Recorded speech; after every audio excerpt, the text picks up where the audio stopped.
കേരളത്തിൽ മൂന്നാം തവണയും LDF തന്നെ അധികാരത്തിലെത്തുമെന്ന് SDPI യോഗം ജനറൽ സെക്രട്ടറി വെള്ളാപ്പള്ളി നടേശൻ. LDF-ന് തുടർഭരണം സമ്മാനിക്കുക UDF ആയിരിക്കുമെന്നും അദ്ദേഹം പരിഹസിച്ചു. UDF-ൽ ഇപ്പോൾ തന്നെ മുഖ്യമന്ത്രി ആരാകണം എന്നതിനെ ചൊല്ലി തർക്കം തുടങ്ങിയെന്നും വെള്ളാപ്പള്ളി പറയുന്നു.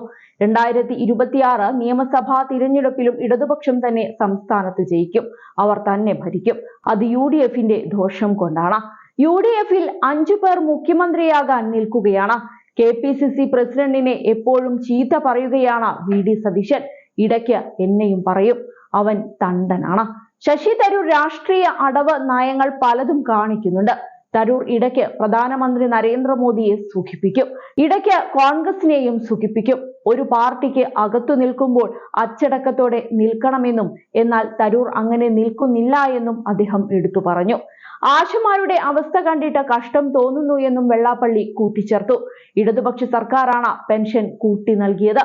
കാശില്ലാത്തത് കൊണ്ടാകാം ഓണറേറിയം കൂട്ടി നൽകാത്തത് എന്നും കേന്ദ്രത്തിൽ നിന്ന് പണം കിട്ടിയാൽ കൊടുക്കുമായിരിക്കുമെന്നും അദ്ദേഹം വ്യക്തമാക്കി. അതേസമയം BJP-യുടെ പുതിയ സംസ്ഥാന അധ്യക്ഷൻ രാജീവ് ചന്ദ്രശേഖറിനെ മാന്യനായ വ്യക്തി എന്നാണ് വെള്ളാപ്പള്ളി നടേശൻ വിശേഷിപ്പിച്ചത്. സംസ്ഥാന അധ്യക്ഷനെ തിരഞ്ഞെടുക്കുന്നത് BJP-യുടെ രാഷ്ട്രീയ കാര്യമാണ്. രാജീവ് ചന്ദ്രശേഖർ അല്ലാതെ വേറാര് വന്നാലും സംസ്ഥാന BJP-യിൽ കൂട്ടകലഹമുണ്ടാകുമെന്നും അദ്ദേഹം എടുത്തു പറഞ്ഞു. PC ജോർജിന്റെ ലവ് ജിഹാദ് പരാമർശം BJP-യെ സുഖിപ്പിക്കാൻ വേണ്ടിയാണ്. ഭക്ഷണം കഴിക്കാനും നുണ പറയാനും വേണ്ടി മാത്രമാണ് PC ജോർജ് വാ തുറക്കുന്നത്. ഇവരെല്ലാം അടിഞ്ഞുകൂടുന്നത് BJP-യിലാണ് എന്നും ആർക്കും വേണ്ടാത്തവർ അടിഞ്ഞുകൂടുന്ന സ്ഥലമായി BJP മാറിയെന്നും അദ്ദേഹം പരിഹസിച്ചു. ഒരു സ്ത്രീയാണ് മുഖ്യമന്ത്രി സ്ഥാനത്തിന് അനുയോജ്യയെന്ന് തോന്നുന്ന ഘട്ടത്തിൽ അങ്ങനെ ചെയ്യാൻ മടിക്കുന്ന ഒരു പാർട്ടിയല്ല CPIM എന്ന് മുൻ ആരോഗ്യമന്ത്രിയും നിലവിൽ MLA-യുമായ KK ശൈലജ കഴിഞ്ഞ ദിവസം പറഞ്ഞതും ശ്രദ്ധേയമാവുകയാണ്.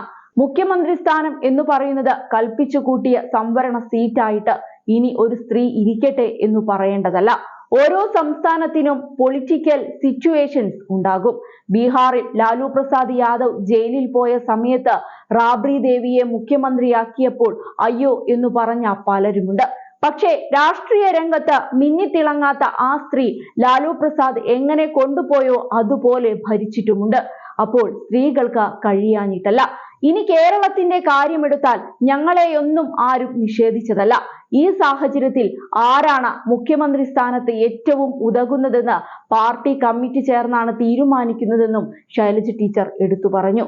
സത്യത്തിൽ അടുത്തത് LDF ഭരണമാണെങ്കിൽ ശൈലജ ടീച്ചർ മുഖ്യമന്ത്രിയാകാനാണ് പലരും ആഗ്രഹിക്കുന്നത്.